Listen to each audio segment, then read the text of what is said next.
Great Wednesday. Welcome to the Healing America's Narratives. I'm your host, King, and I'm joined by my co-host, Reggie. How you doing today, Reggie? I'm doing well, King. How are you? You know why I'm laughing too, I don't know why you? you're laughing. Yeah. Sorry about that. We could tell our viewers. There it is. I Well, knew I knew that was closer to what we wanted, but but it wasn't quite there. It had full humans on the bottom now rather than the top, so that was good. This is important because this way our millions of viewers will know that we're human and we're not perfect. there you go. We're being fully human right there in real time. Absolutely. So, with that being said, hopefully it changes a lot of people's state right now. Sometimes we need to laugh in today's world. So, with that being said, Reggie, what's your spiritual energy number today? And I'm coming in, excuse me, at a 10, which I had to choose. My energy was kind of low this morning for various reasons that I won't get into. Some just really tired eyes and just some of the things of the state of the world. But to show up here, I need to be on my game, and I have a lot to be grateful for. And so I'm here as a 10. And just to be clear to all people who might be new to this, that's a 10 out of 10, not a 10 out of 100. That's a good point. Yeah, I don't even quantify the scale anymore. I just go right there. So you're right. So people might hear that for the first time and think 10 out of 100. But yeah, we're saying from zero being life sucks to 10 being life is awesome. It's a scale that we're using. And he's saying he's a 10 and I'll join you as a 10 as well. I look at life as being awesome. And in the context that the outside world is going to be the outside world. And have no control over that. But you do have control over, from my perspective, your mental state and your spiritual energy and your soul energy. And for me, keeping that at a 10 is paramount. And going through a list of gratitude every morning, which is my segue into that. I'm grateful this morning for my life, my health, my ability to see, hear, walk, talk, stand, breathe, and have a sound mind. And I'm grateful for another 24 hours to be here. I'm grateful that technology exists so that Reggie and I can actually do this show and not even be in the same space. I'm grateful for the opportunity that these tools exist that we can have a snafu like our background not being the correct background, and I can change it in 2 seconds and that can be corrected. I'm grateful for those type of things I see in my life. And when I go through that list, that's what keeps me at a 10. So that's why I'm a 10. That's my gratitude list. So how about yourself, Reggie? Yeah, so I'm grateful for indoor plumbing, for easily accessible, safe drinking water, for a refrigerator with food in it, and the electricity that allows that refrigerator to work. I mean, I'm just grateful for having my basic needs met, and I'm painfully aware that there are, some billions of people on the planet who don't have their basic needs met, and then there are a handful of people that have so far in excess of their basic needs met, and they don't seem to appreciate it. And in fact, they make it harder for others. Um, so I'm not grateful for that, but I'm aware of it, and it deepens the gratitude I have for my own, good fortune. I'll say. So I'll put a pin in it there. All right. Well, can you tell me something good before we start our show? Get our states in a good mood. Yeah. So I got an invitation a week or so ago to go down to my alma mater, my high school alma mater, which is Sacred Heart High School in Yonkers. They do every year. They do a career day, um, and they, the course of about an hour and a half, their juniors and their seniors get to talk to a group of alumni who come back and talk about their careers, answer questions, um, what they think is necessary to have a career like the one that the alumni have. And so I've never done it before, and I don't have like a traditional career, as you know. I mean, I began as an educator. I'm still an educator, but I did a lot of different things, writing, teaching, coaching. And so um, I'm looking forward to seeing how that unfolds, because some of the questions that they're going to ask, I don't have pat, linear answers to. Mm-hmm. Um, and I'm looking forward to it. Yeah, I'm hoping I won't be the only one like that there. I don't know who else is going to be there, but I'm looking forward to being constructively disruptive, and hopefully showing some of these kids that life is often filled with zigs and zags, and you don't need to know what it is that your life, you can't know, in fact, what your life is going to be when you're 16 or 17 years old. Um, so I'm great. That's a good thing for me to be able to do. I like doing that type of thing. And it's been a while since I've had formal interactions with high school kids, which was my life for more than a decade. So I'm looking forward to that day next week. Well, good, good. Happy to hear that. Thank you for sharing that. And let's go ahead and get into the show. So, what's today's topic?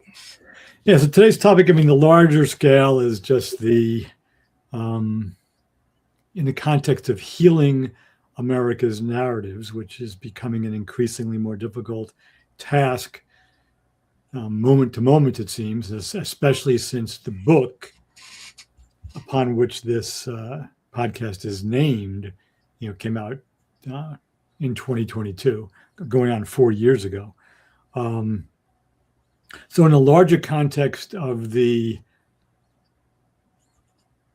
stark and rapid dismantling of the American state, uh, with all of its imperfections since for 250 years, and including post World War II, when some good things began to happen for a lot of people, for whom good things hadn't happened for many decades. Um, Much of the good is being dismantled now. And most recently, this past Saturday, the President of the United States, along with the Prime Minister of Israel, chose to begin a war with Iran. And it was a preemptive and a chosen war. And just to say that the Iran regime, just so we're clear here, um, it was a theocracy, and it was dangerous. It promoted a lot of terrorists. Its people are not free still.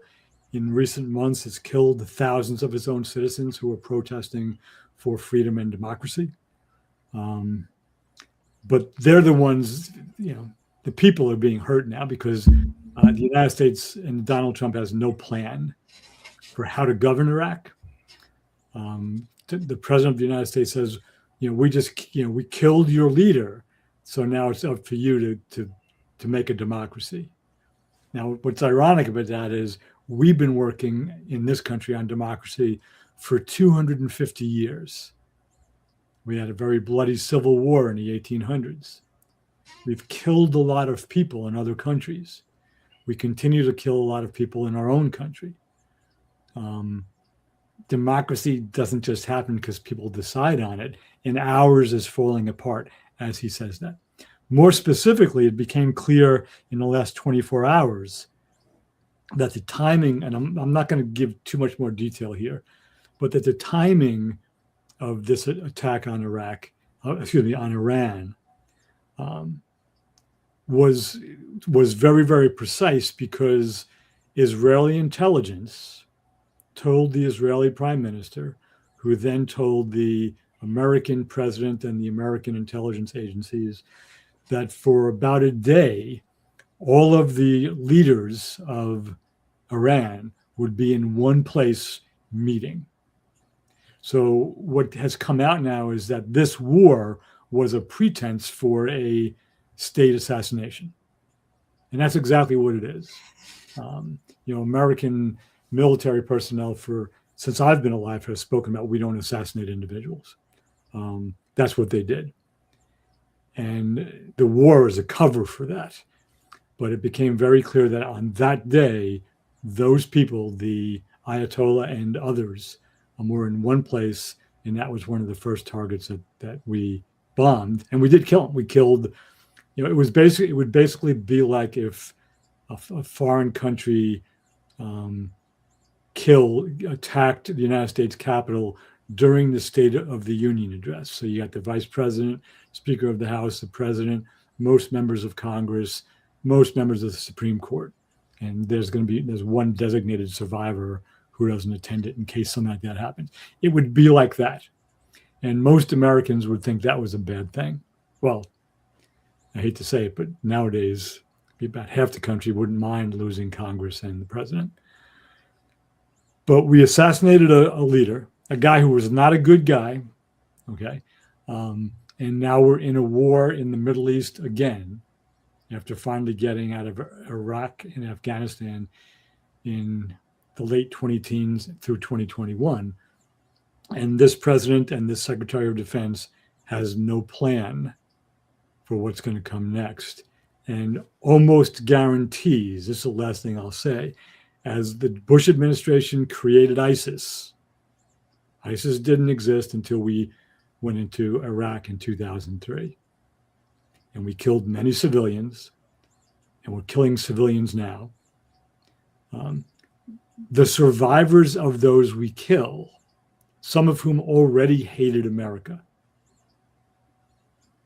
will bring more terrorist attacks to this country. Maybe not today, maybe not this week, but it's coming. And the Trump administration has created that reality.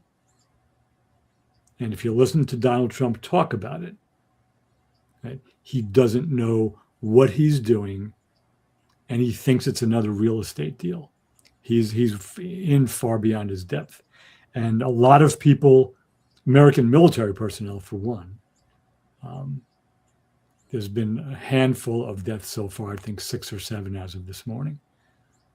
But people in this country, people whose investments are being hurt by this, people for whom, when the price of oil goes up and a gallon of gasoline goes up, are going to be hurt because of the slowing down of much trade because of the Strait of Hormuz, which Iran has basically made into a very unsafe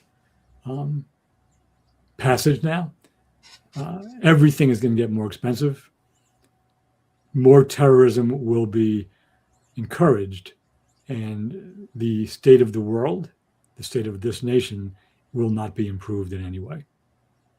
That's just, obviously the last part of that is my opinion on it. But the attack and the intelligence and why they chose to attack when they did is at this point factual. Right. Well, I definitely see your perspective of what you're saying. And I agree with a lot of things you're saying as well. My initial reaction to is engineering me, as well as the listener in me, has learned to pick out certain words that people say, and when they're talking, that way you can use those as your anchor words to get a frame of the conversation in your mind. And so I constantly heard death, America, Trump, history, death, violence, that was consistent throughout.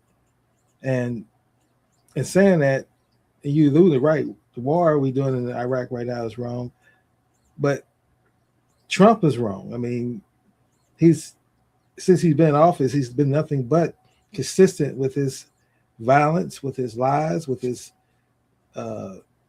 pretty much agenda. And I think he knows he's going to lose in November. And so this is his way of, I'm going to get as much stuff done and out of the way as possible before November comes, and I can't do it. So I think we're going to see a ramp up of even more evil. Again, I've said it before and I say it again, that I would say, my thought prior to my 180-day journey I'm on right now. Probably the last time I even speak in this context on this. Like Malcolm X says, it's chickens come home to roost. See, America's always sown violence. And now we got a person who is going to be the embodiment of white supremacy and violence. And that's who is now the leader of the United States. And he got there through hate, because people wanted to vote in somebody to stop the change that was happening in America as far as it no longer being in the culture and control of just white influence only. And that's the pushback. That's what we're saying. That's what it is at the bottom line. Everything else is just rose from that. And that's what we see. When you produce something from hate, then you're going to get evil and it's going to be violent. And Trump is a person that who was not, didn't care about the blowback. He didn't care to his ego about how people felt about him because he just is who he is. And that's what makes him unique. And that's why he moves with such I don't care authority. But if you look at it from my eyes and my cultural givens, everything the Trump administration is doing, including the war, it's just showing folks that you don't have a say. This is it's not we the people. We see as if coming from the culture identity of being black, you're used to that, you know. Like they hung a banner outside the U.S. Department of Education with Charlie Kirk. I mean, once you've seen whites only banner, those things don't offend you anymore. You're used to that. You've gotten your skin is tough enough that taking down historical artifacts in a museum in Philadelphia. See, all that to me is just the same evil that's coming from the same source. And the people who politically still associate with Trump because they feel that he represents their political interests, whether it's guns or birth, when it comes to folks who advocate to be pro-life and all those things that used to be conservative issues, that you still ride with Trump for that. That's bullshit. You ride with Trump. If you still ride with him today, you ride with him and you're in line with his hate. And you need to own that and be down with that. Now, I just want to say that part. That's my thoughts there. And now as I started this 180-day journey that I'm on of just living love and just being in love and becoming more fully human, which is the goal, my thoughts are different. I disconnected myself from what I consider, and I'm now coining this term for it. Not that I created it, but this is how I'm going to define this energy of hate. It's a construct. And from my perspective, 3 things that you have to look at once you understand, and then you can get what I'm getting from. But if you don't understand these 3 things, what I'm saying is not going to make much sense. But like Einstein says, energy is everything and everything is energy. So that's number 1. So if you really believe that, okay, great. Then the next thing you need to understand is if energy is everything, then I'm energy and so is everything else. So energy stays in a constant state of motion. So it's either going to be either increasing or it's going to be decreasing. Energy doesn't stay still. So now the next thing, the third thing is once you understand that, the energy can be measured. Now it can be measured. How is it measured? It's measured if we accept the David Hawkins map of consciousness as a measuring stick or a measuring tool. He gave thoughts to energy patterns and saying, based on where your thought is, this is the frequency you're vibrating at. And to me, I understand that. I've adopted that framework and belief, and I move through that logic. So I'm saying all this to say, as I begin to wrap this, my first take up, is that now, when you understand it in that context, like the Matrix, if people want to really look at it and have a visual reference, look at it as a Matrix. That once you really see what the Matrix really is, then you realize it's either increase in your 8 areas of energy, and I share more in my second take, or it's a decrease in your 8 areas of energy. And one of those areas of the energy that the construct, through its media systems, constantly feeding us is negativity, violence, death, hate, constantly. And I noticed that when I used to wake up in the morning and let my alarm clock be my phone, it would play news. So I'm waking up the first day in the morning, I'm hearing is the news. And the news is always negative. Black man shot by police. We at war. Another 25 people, 2,500 people got killed in Palestine. Something else happened over here. That's the first thing you're feeling and feeding your mind as soon as you wake up.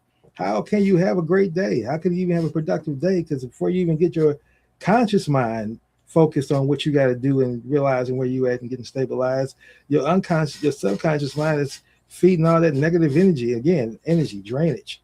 And so now you got to go out here and try to function, get in traffic, get a bill, whatever. Somebody else adds to that drainage. And that's what people are dealing with every day. And so I see people now hurting daily. And you talk of war and what Trump is doing. See, my thing is, you tune into that, Trump is going to continue to be Trump. As I close this out, he's going to continue to be Trump.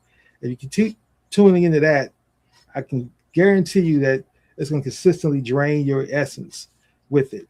Whether you agree or disagree, you're still committing energy to what he's doing. There's nothing he's going to be doing. It's going to be beneficial. So I end with that point. Yeah, so I agree. I mean, generally across the board with everything you said, I would even say that there's a direct correlation between the higher energy frequencies and the way we've spoken for the last few years about development, where if somebody is just me-centric, they tend to operate at a lower frequency.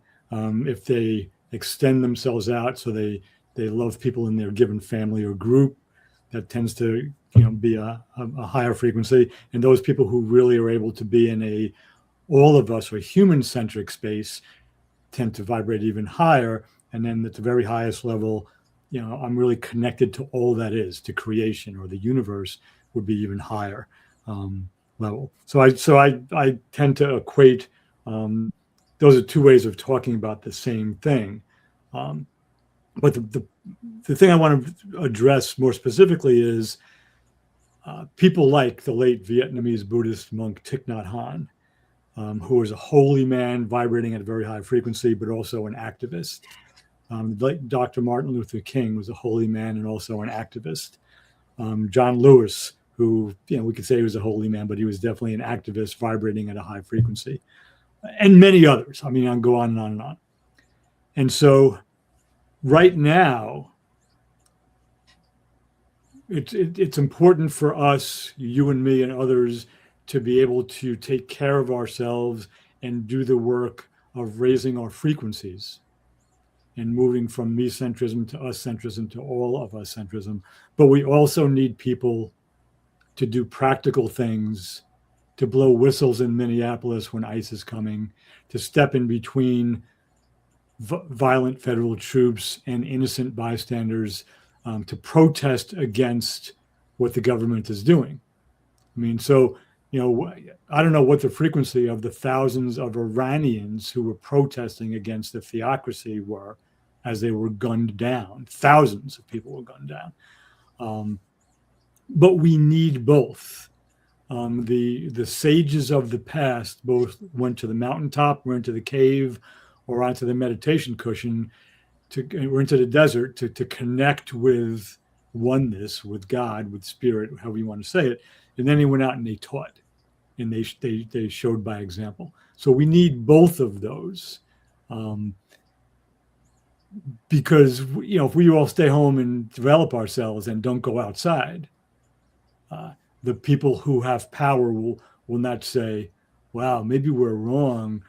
Look at how high those people are vibrating." They're not going to do that. They never have, any time in history, whether it was Genghis Khan or Hitler or now Trump or or Viktor Orban, or pick one.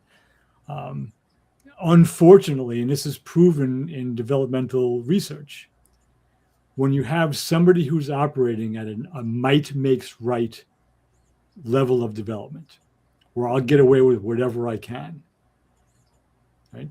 They can't be shamed. Nonviolent protest doesn't work against them. You have to meet them where they are to stop them. That's been proven historically, and it's been proven by research. Now, I don't like that idea, but I don't have any evidence that it's not true. So yes, it's important that we do our own work, and you're working on the 180-day program and raising the frequency. But we also need people who will go out into the street and do the work to oppose those who aren't going to be swayed by goodness and kindness and high frequencies. We don't need more evidence of that.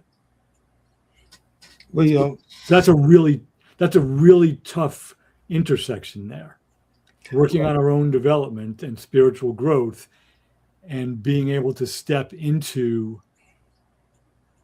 the fray, basically. There was one spiritual teacher who defined himself by the language of being above the fray.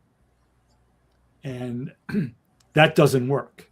It didn't work for Dr. King. It didn't work for John Lewis. Didn't work for Gandhi. It didn't work for Christ. They had to step into the fray to get their work done. And that's what we're kind of faced with now. And it's no easy thing in the 21st century. The technology makes it harder. The wealth disparity makes it harder.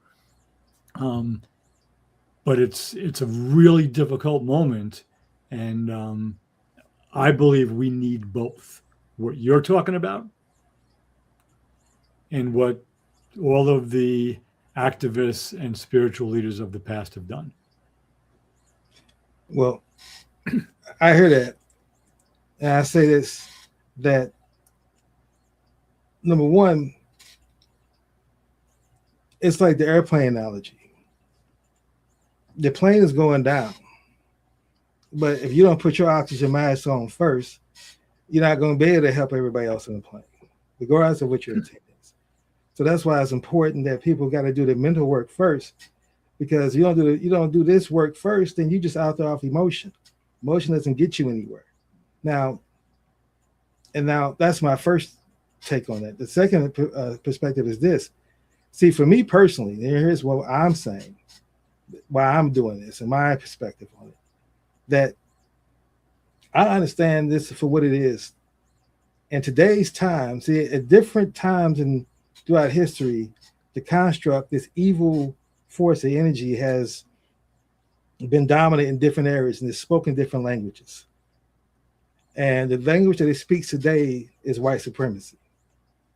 And now we're at a stage and where Trump's administration now has taken on the behavior of the Jim Crow era thinking politicians then, and they wear that as their badge. And they clearly show that to the world. This is how we're going to operate. So to your point about getting out in the streets, it's going to be an act of futility until everyone can realize that Trump is not the goal. Getting Trump out of office is not what we're going to get out in the streets. There has to be a higher, at this stage of democracy, is only failing for the people who've always had democracy. So if you've never had democracy, this is what you're used to. It's just that you've had ebbs and flows, as you said earlier. It's been ebbs and flows throughout history, but when you're used to watching a black man getting beaten on a TV screen, Rodney King, and still a court of supposed to be his folks' peers, but we know they're not in that community because it's based on that community, the jury selection, and they acquit the officers that beat them when everybody sees it on TV. Clearly, we see this injustices happen to people like this all over the world consistently, where you see ICE walks into churches and communities and snatch out people to take them away. That also has to change. And so that's what's not happening to be honest, just white folks who disagree with Trump. That's not happening to you. But it's happening to anyone else who doesn't fit that category. So that's the reality that needs to be addressed, is let's dismantle this system. And then we all can get out in the streets right now. But to just get Trump out of office and get back to where democracy for you all will restore it, but everybody else goes back to just got to be second-class citizens and pray things get better and try to put programs into DEI and affirmative action and all these other programs that should not be even necessary if we get rid of the racial construct. So until that talk about true equity, not equality. Equality is somebody letting you have access to what they have. But equity and seeing each other as human beings is discussed, then to me, let democracy fall, because it always has fallen. And the people are suffering, like Iraq and Palestine. Why should we continue to thrive and live and have Super Bowls and just live our lives as though all these other people out here are suffering? Suffering is going to come here because we produce that. That's a chicken coming home to roost. It's going to come. We can't avoid it. Now we put leaders in position who are so narcissistic and so selfish that they see themselves supreme over even the white supremacists. So now Trump is showing you all what we have felt in this country for years. If you was non-white or non-white male, rich non-white male specifically, if you wasn't that specific category, Trump is showing you this is what white supremacy looks like, where you have no control over what I do. Yeah, you can meet, you can gather, you can organize, but if you don't come together, you're not taking me down.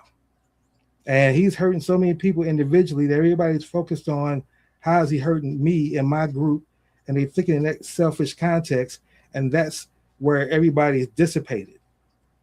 So again, I believe until there's a common goal where you say, here's what we all benefit from. Now let's go together as united front. Then he can be brought down, but then it's not him. Because if Trump goes, then it's going to be J.D. Vance. So it's going to be someone that comes right behind him with a better strategy and a better tactic. He's not going to be as corrupt as Trump. He's going to be charismatic with it. And that's what Charlie Kirk was. That's why they lift him up so much, because he was that. He was that charismatic person that was charming, that folks liked and resonated with. And he was going to be the face of replacing Trump. And that's why they wanted to put his banner outside the Department of Education. Because that's the image they want. They're telling you right there, this is what we're looking for. So whoever that next person is that's going to come after Trump, because Trump time is up. Yes, his time is coming to an end, but the system is not.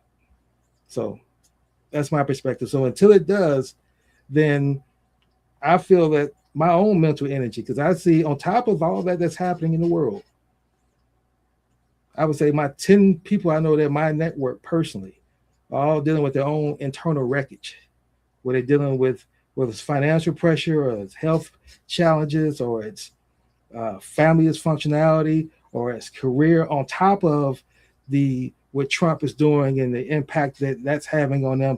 So they don't have the liberty to be that outraged about what's happening in the system right now. They're too beaten up. When they either got cancer or diabetes, or they got Parkinson's, or friends around them are dying and they're dealing with that, they're broken.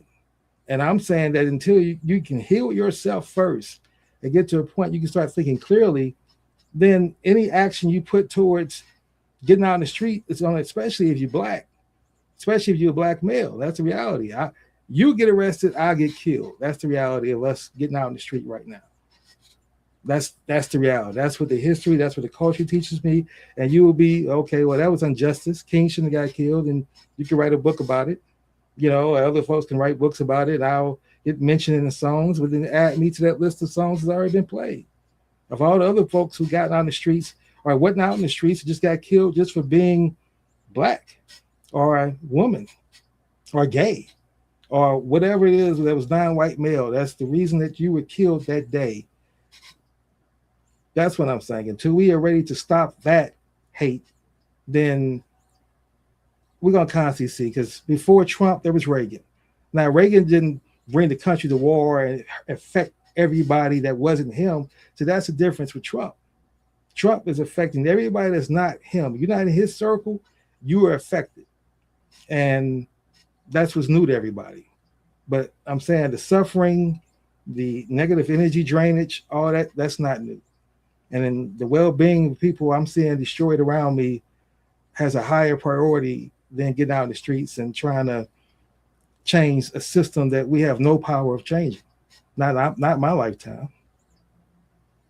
So I think I hear what you're saying. I think you have in some areas, a more pessimistic view than I do. I mean, I believe that that the work that was done in the 60s, especially, but not only the Civil Rights Act and the Voting Rights Act, which was based on the blood, sweat, and tears of black and white people working together. And I don't want to turn this just into race, because there's a lot more to it than that. And I'm not in any way minimizing the historical prevalence of the white supremacy in the United States history. I mean, it's there. So I think you know me well enough that I'm not in any way minimizing that.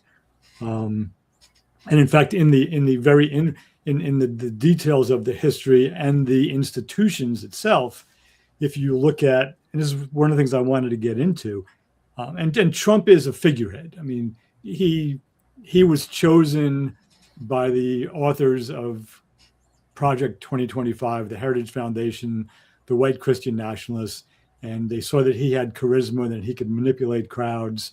He doesn't care about the agenda, any agenda for America or against America. He cares about self-aggrandizement and being seen as the guy in charge. I think we agree on that.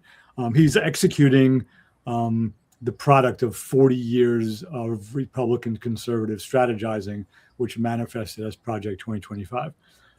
But the other thing I want to point to, which I think is important, I'm going to get back to this idea of activist, and you can get your energy into a positive place and still go out on the street. In fact, a lot of people do.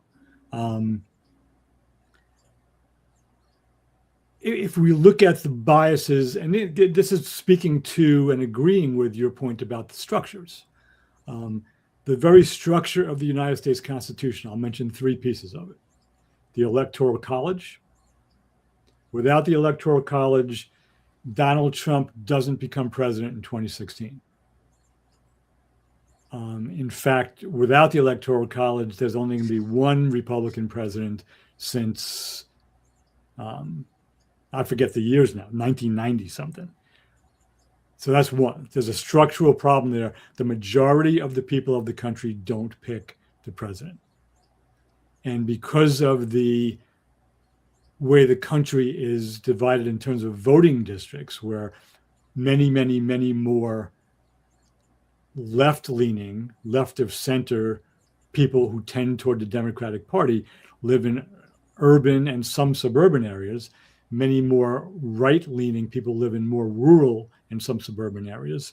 The way the electors are selected, there's a strong bias towards smaller states with larger rural populations. That's one, the Electoral College. Two, by definition, the United States Senate is a counter-majoritarian body. It's not, it has nothing to do with equal representation, because I'm sitting in Connecticut. I have two senators. I'm right next door to New York, which has in the general vicinity of 5 times more people. And New York only has 2 senators as well. So by definition, the Senate, who is required to convict a president in impeachment proceedings, which is required to pass an amendment to the Constitution, is a strong bias towards small states. Now, I live in a small state. I'm from New York originally, but I firmly believe that the Senate should have its same responsibilities, but that there should be a proportional number of senators in the Senate as there is in the House. Because the Senate, by definition, practices the tyranny of the minority. A small group of people have disproportionate power through their senators. The House is more of an equal body. So that's the second one, the Senate. The Supreme Court, because of these two things, because of the Electoral College, which allows minority candidates, and I'm saying minority, anybody that's just listening in for the first time, I'm speaking about presidents who were elected by a minority of the voters through the Electoral College, and who are approved by the Senate, which is disproportionate towards the small states. The Supreme Court is biased towards the smaller rural states, which tend to be Republican, because the Supreme Court is nominated, the justices are nominated by the president. So here's a quick lesson in history. And I'm not teaching you when I say this, King, but this really supports your statement about until we can change the institutions that are white supremacists, it's not going to change. So Donald Trump in his first term, a term in which he lost the popular vote by just under 3 million votes nationwide, but won because of the counter-majoritarian Electoral College. In his first term, Donald Trump got to pick 3 Supreme Court justices: Kavanaugh, Coney Barrett, and was it? I forget who the third one was. I apologize for that. If everything else had played out, and we picked a president based on what the majority of the people in the country wanted, it happened to be Hillary Clinton running against him. Hillary Clinton would have named 3 Supreme Court justices. So the infrastructure of the government, which is embedded in a virtually unamendable constitution nowadays, because the small states, which are primarily Republican states, have disproportionate representation in the Congress, in the Senate and in the Electoral College. There is, in fact, a tyranny of minority rule in this country. And the last part of that I'm going to say is the reason that's important, and the reason the Republican Party has done just an impeccable job organizing and funding what became Project 2025, is that the conservative view in this country, and I don't mean the classical conservative view about how to spend money and different things. I mean, that's included too, but the social conservatives who are at the Christian conservatives, the Christian nationalists who are at the heart of Project 2025, they have been, as is the United States Senate now, and as is the United States Supreme Court, completely out of step with the majority of the American people, who are leaning more towards equal rights for everybody. The majority of the American people actually do want everybody, regardless of skin pigmentation, regardless of sexual orientation, regardless of gender, to have equal rights. That's been borne out in polls, it's been borne out in votes. And as the conservative minorities saw that they were losing in many of their conservative issues, the American people, they worked hard to control state legislatures. For 40 years they did it, and they succeeded, to make sure that nobody ever messed around with the Electoral College, to make sure the filibuster remained, and to, at the order now of the President of the United States, further gerrymander voting districts so that they can't lose their majorities. Now, in fairness, both Democrats and Republican parties have gerrymandered historically after the every 10-year census. In fact, the Constitution calls for that, to redistrict in order to make sure it's still fair. That was the intention of it. That's no longer what actually happens. So I agree with you that the system is inherently white supremacist, and you've made it really clear you don't mean so much white people against black people, but the system itself favors white, wealthy, landowning men, heterosexual for the most part too. And it has nothing to do with skin pigmentation. And for all intents and purposes, Clarence Thomas is a white, wealthy man in terms of how he operates in the world. His worldview is that of all the white, wealthy men that came before him. He happens to be black. So we're teasing apart appearances and skin pigmentation from worldview. So I agree with you that until the system is really, we need a constitutional convention, is what we actually need. An amendment is almost impossible. We need a constitutional convention because the structures based on the 1787 Constitution no longer serve a 21st century nation. And that's why it's falling apart. And the Project 2025 people, with Trump as their bought and paid for leader, are trying desperately to hold on to that white supremacist system. So I agree there. And I guess where we disagree at some level, I think we need all of the people doing their spiritual work and vibrating on high frequencies to get involved in whether it's going after a constitutional convention, beginning the steps of that. There's a guy by the name of Brandon Peele who vibrates at a very high level, who's doing that now through his book and his work called Bison Medicine. And again, Thich Nhat Hanh was doing it. Dr. King did it. John Lewis did it. we need to do both things, to work on our own development and to work on saving the nation, not bringing it back to where it was, but to restructuring in a way that it serves better all people in the 21st century, to get us to that point where all of us matter. Because that's the work I've been doing for over a decade now. And both are true, because I do my spiritual work. I've been doing it since the 90s. And the best, most evolved spiritual people I know can still get angry, have their faults, they vibrate at high frequencies, they're not perfect, but their basic way of being in the world is good, it's helpful, it sees clearly, it takes in multiple perspectives, but they haven't lost the ability to stand up for what they believe in, and they still walk out into the street, or they go to the town hall meeting, or they begin to convene a convention locally in their local community or in their state to make it better. Because Gandhi, King, Thich Nhat Hanh, none of them stayed home or stayed in a cave or stayed on a mountaintop. They all went out into the world. So that's, I think, where my energy is coming from. I 100% agree with you in the work, when you talk about your 180-day program, and I've experienced it through you in how you've shown up. And neither crazy yelling activists in the street or people doing their spiritual work at home is enough. We need both of those. We especially need the high frequency folks doing the activist work in whatever way they can. So that's my yeah.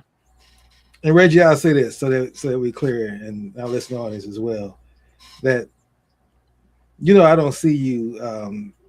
Well, let me say how I do see you. I love you as a brother, and you know that, and I definitely understand the work you put in, the work you've done. You've been my teacher, you've been my coach, so I definitely understand where you are and how you think.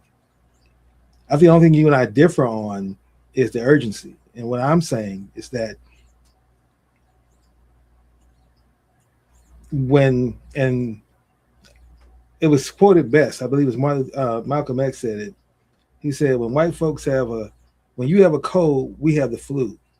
So what you're experiencing is the discomfort, all that, we experience it far worse, and any other minority as well.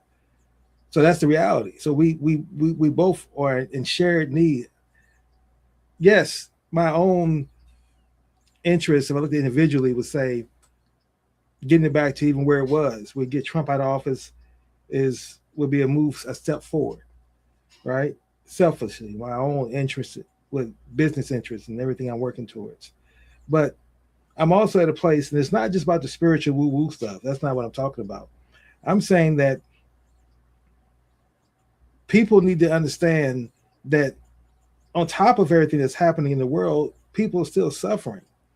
And that's my point. And dealing with in the Trump administration, everything he's doing now just exacerbates that suffering that they already have, the mental health challenges, all that they create into the world, all these distractions that they're dealing with.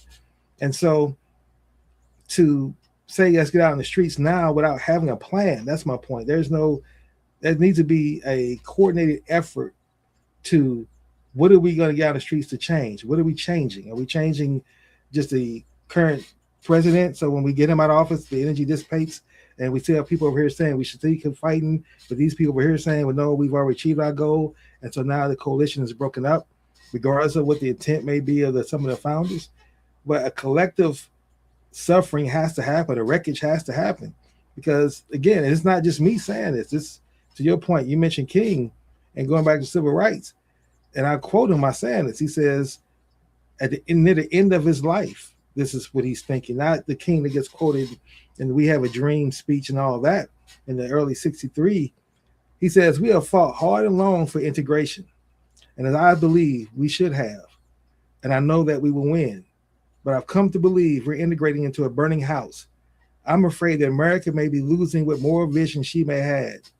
And I'm afraid that even as we integrate, we are walking into a place that does not understand that this nation needs to be deeply concerned with the plight of the poor and disenfranchised. Until we commit ourselves to ensuring that the underclass is given justice and opportunity, we will continue to perpetuate the anger and violence that tears at the soul of this nation. And that was back in 68. And here we are in 2026. And so he has talked, we've met, he's seen that vision. That's where we are right now.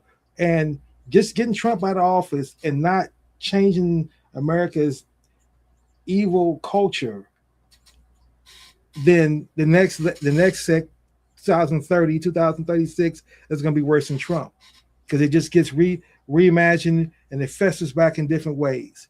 And now social media has now given it a way to now make, and this is why it's grown so well, is that they've made the image of success in everything. And this is why I'm saying the spiritual work is important, because they made the image of success to be everything external from everybody.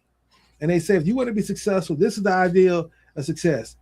Get money, get as much money as you have, and you'll be happy, and let that be your goal, and have demanding thoughts towards that. And that's what most people are.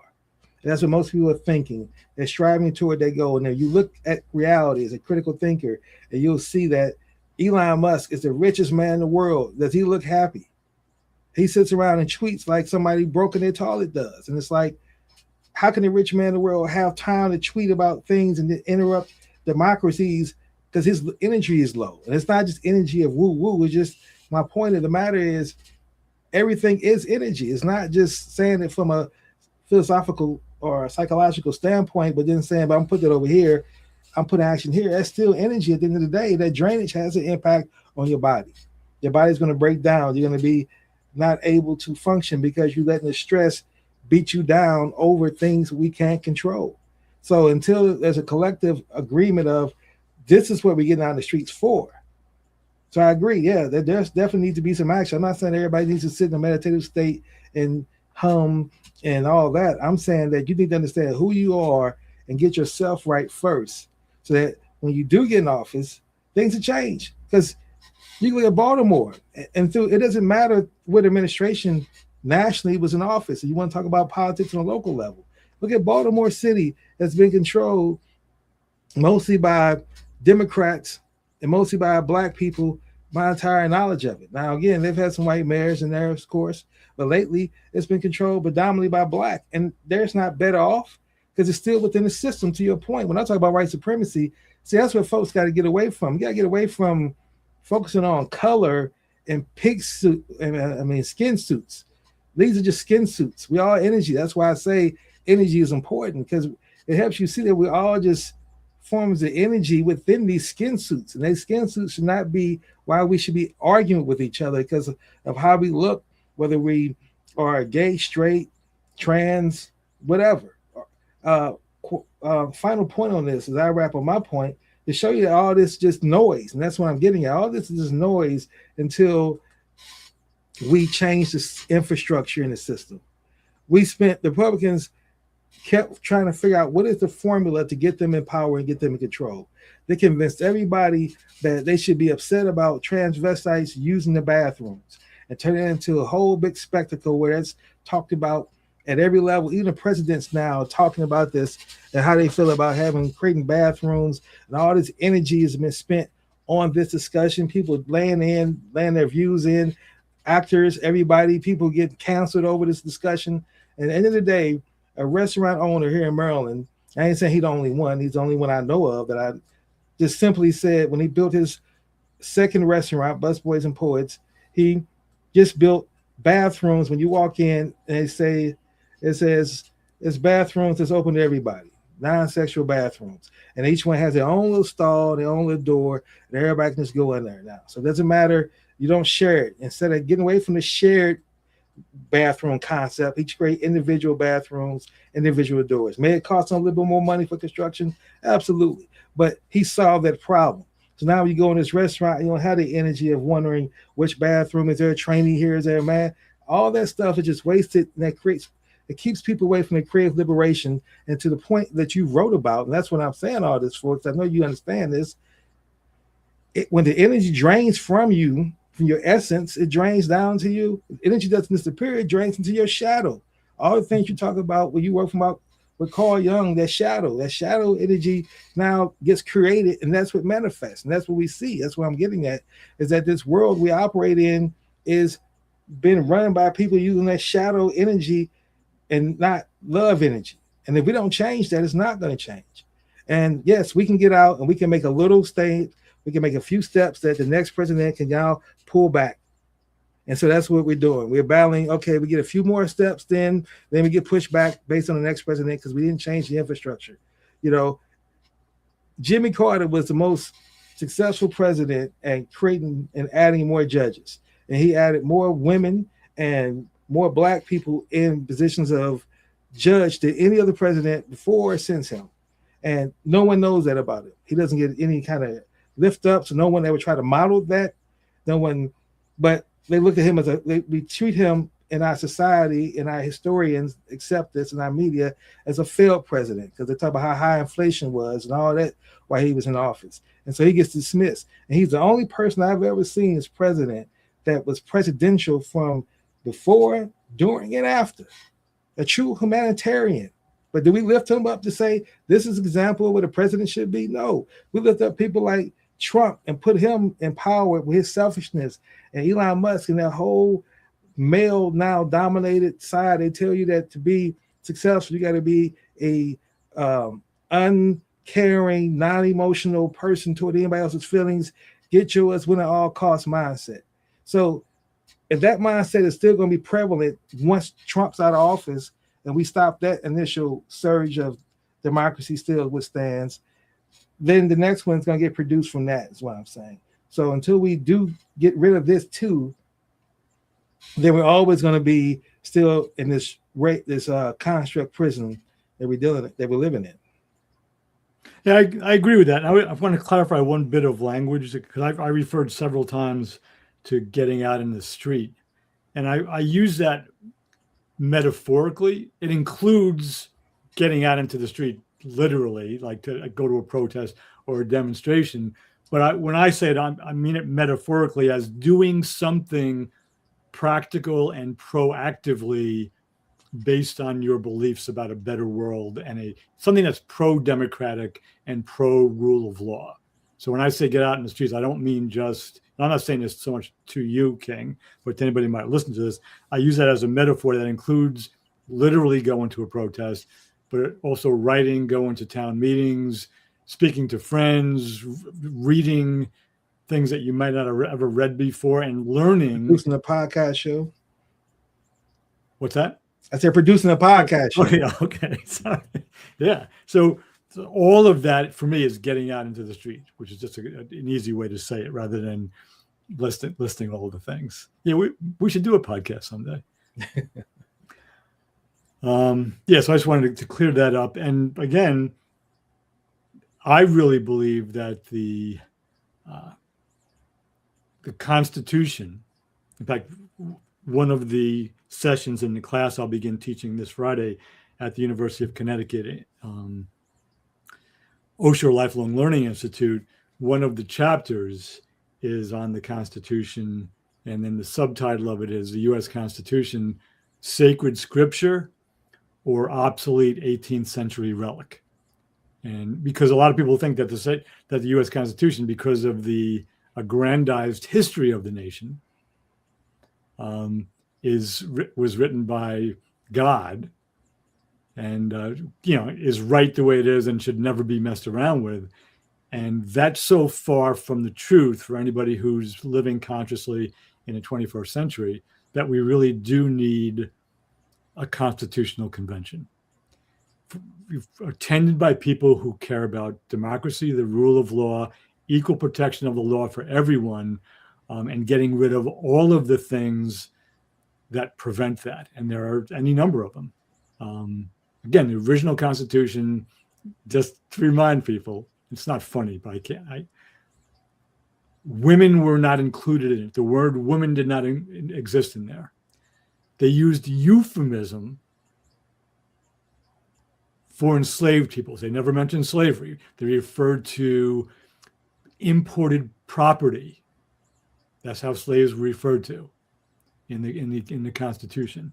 And Native Americans were not considered persons. They were always tagged on, and Indians at the end, but they were not included at all either.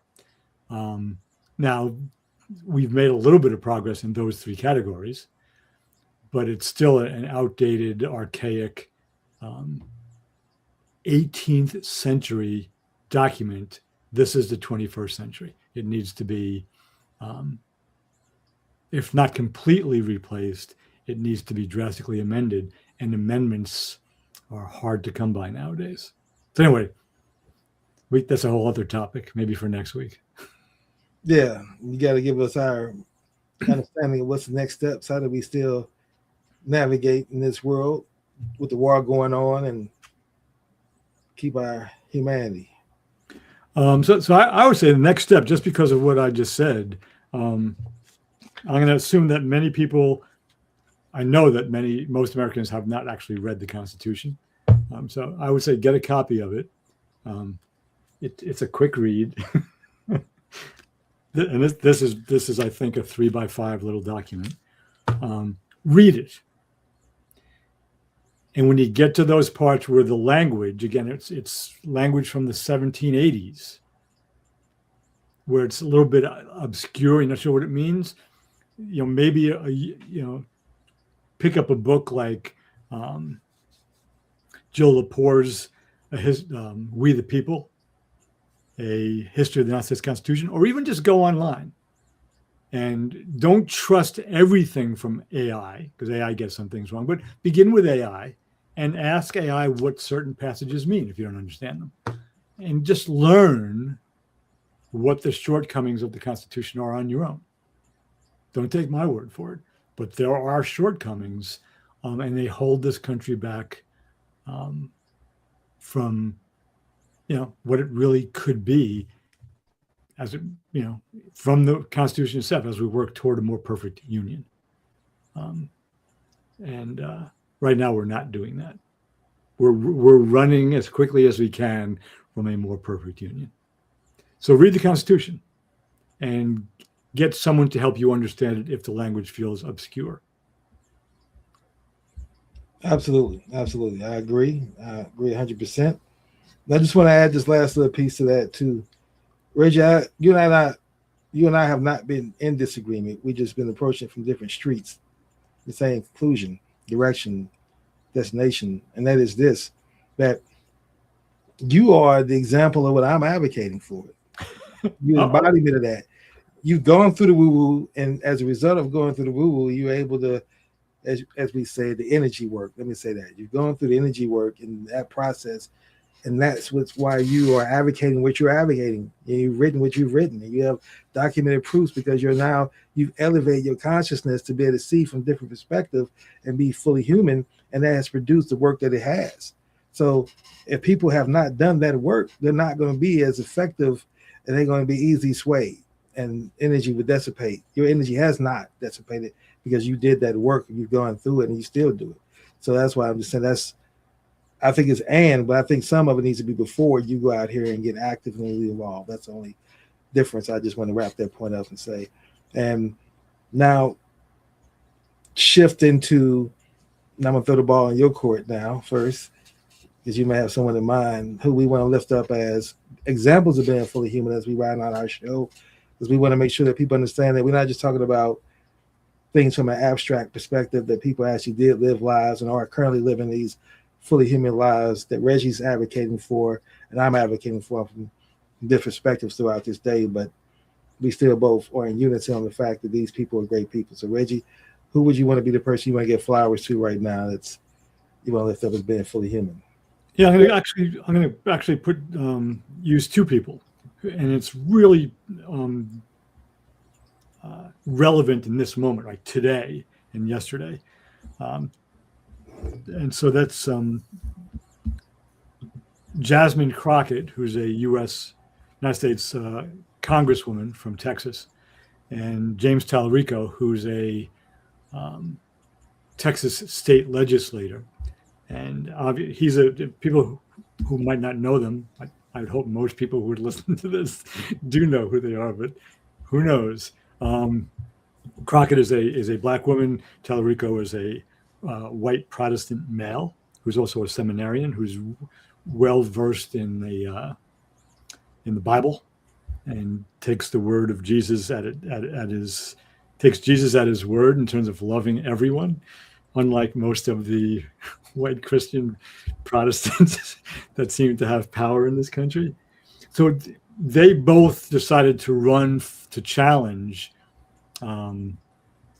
for the U.S. Senate seat that's going to come up in this November. And I would, if I were in Texas, I would have no problem voting for either of them. They're energetically, they're very different, and not the kind of energy that you and I are talking about, but they show up with, they're both confrontational, but they're, Crockett is kind of in your face confrontational, and Tallarico is a little bit less in your face, but is still confronting you through his own particular, more gentle way.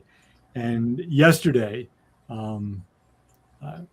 Tallarico won the Democratic primary by, I think it was something like 53 to 46% of the vote.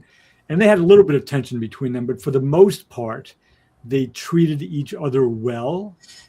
And Crockett did, concede, and now it came out in support of him right away. So that's exactly what we need. And I would be saying exactly the same thing if Crockett had beaten Tallarico, because they both have a real power in their message. Ideologically, they probably agree on 99% of things. I'm making that up myself, but I've listened to them both. And that's the fully humanness we're looking for in two competitors. For a short period of time, they were in competition with each other. They both wanted the same thing. Only one of them could get it. And so James Tallarico and Jasmine Crockett deserve, I bow to both of them. And I actually wrote something on public media, social media yesterday to them saying, look, I'd vote for either one of you. Treat each other well, be exemplars for what we need in this country. Don't embarrass us. No, basically, I did. I think I put it on Facebook. And so they see, obviously they read what I wrote, and they did a good job. So James, again, Jasmine Crockett and James Tallarico. Okay. Well, I agree with that. I respect that. I want to give mine. I want to keep mine in the space of who I've already mentioned earlier, and that is Jimmy Carter. Because I believe that he's somebody whose guidance we need at a time like this. And as I amplify Jimmy Carter, I want to go to his 6 pillars I look at as being fully human. Identity, moral Southern leader who transitioned from the software segregation to seeing racism as a fundamental human rights violation. His growth mindset was 8 out of 10. He uses Governor Manchin in the White House to pivot from cautious campaigning to active, unapologetic support for racial justice. His higher purpose in serving traded the pen for a hammer with Habitat for Humanity, a living embodiment of his Brick House Protocol. Core principles, unique value add. He's the first president to make our courts look like the country. He changed how leadership gets done, or it got changed back. He had a grateful spirit, 9 out of 10. I give him a score on that. He used his privilege as responsibility. He honored Dr. King in the Georgia State House despite KKK protests. His self-awareness, 8 out of 10. He recognized systematic voter suppression, used creative tools like deputizing principles to expand security and outreach. And so this is what I say, we're talking about when we talk about people who are fully human and we want to get their flowers. So definitely I want to give my flowers to Jimmy Carter today. Yeah, amen. All right, so let's wrap up our show. Thank you all for listening to the Healing America's Narratives. Again, every Wednesday from 10 a.m. Eastern Standard Time. And until next Wednesday, that's all continue to be more fully human. Thank you.